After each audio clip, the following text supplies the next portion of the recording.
Adolf Hitler, एक नाम जो 20th सेंचुरी के सबसे खतरनाक और बदनाम लीडर्स में गिना जाता है, जिसने दुनिया को वर्ल्ड वार 2 की आग में झोंक दिया और लाखों लोगों की ज़िंदगी बर्बाद कर दी।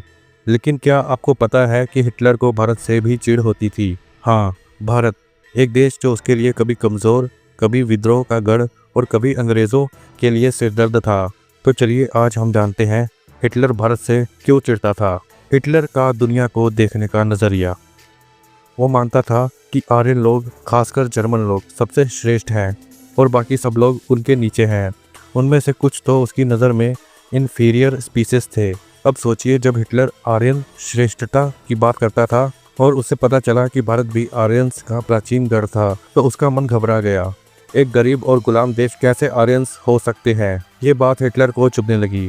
हिटलर के लिए भारत सिर्फ एक उदाहरण था कि अगर आर्यंस लोग भी कमज़ोर बन जाएं तो वो भी गुलाम बन सकते हैं। उसने अपनी किताब मेन कम्फ में लिखा, ब्रिटिश एम्पायर एक उदाहरण है कि कैसे थोड़े से लोग इन्फीरियर रेसेस पर शासन कर रहे हैं। और भारत को देखकर उसका विश्वास और मजबूत हुआ।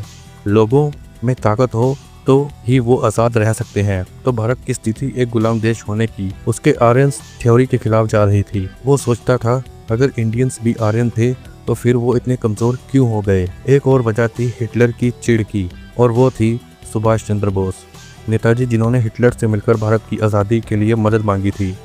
1941 में जब बोस जर्मनी पहुंचते हैं और उनका हिटलर से मिलना होता है, तो हिटलर उनसे ठीक से मिलने को तैयार नहीं होता। क्यों? क्योंकि हिटलर भारत को एक पॉलिटिकली इमेच्योर और अंग्रेज़ों की समस्या मानता था। वो चाहता था कि अंग्रेज़ थके, कमज़ोर हो जाएं, लेकिन भारत की आज़ादी में रुचि नहीं थी। नेताजी के साथ भी उसने फॉर्मल मिलन किया, लेकिन उनकी बातें हिटलर ने इग्नोर की। उसने कहा, भारत आज़ादी के लायक नहीं। यानी एक और कारण था हिटलर के भारत से चिढ़ने का, उसकी रेशियल सुपीरियरिटी और पॉलिटिकल एरोगेंस। जब भारत में 1942 के बाद क्विट इंडिया मूवमेंट जैसा आंदोलन हुआ और अंग्रेज़ों की लगातार कमज़ोरी साफ दिख रही थी, तो हिटलर को चिंता होने लगी। क्यों? क्योंकि अगर भारत आज़ाद हो गया तो उसका सपना कि ब्रिटिश एम्पायर जर्मनी के सामने गिर जाए, वो कभी पूरा नहीं होगा। भारत अगर आज़ाद होता तो ब्रिटिश लोग एशिया में अपना कब्जा छोड़ के चले जाते और फिर हिटलर के लिए स्ट्रैटेजिक कंट्रोल मुश्किल हो जाता। इसीलिए जब भारत में रेबेलियन होता था, हिटलर उसे सपोर्ट नहीं करता बल्कि चिढ़ता था। उसके लिए भारत अंग्रेज़ों की मजबूरी था, लेकिन एक आज़ाद भारत उसकी स्ट्रैटेजी के लिए खतरा।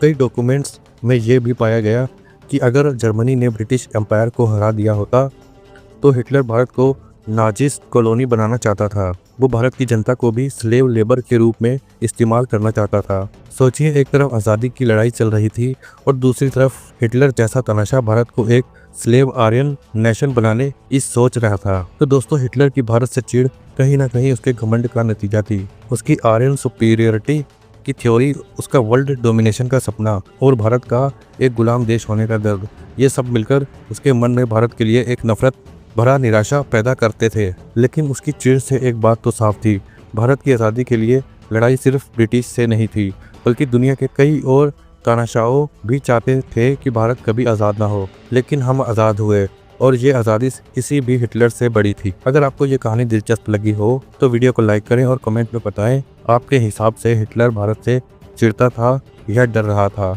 चैनल को सब्सक्राइब करना ना भूलें, क्योंकि हम लाएंगे ऐसी और भी इतिहास की अनसुनी कहानियाँ। जय हिंद।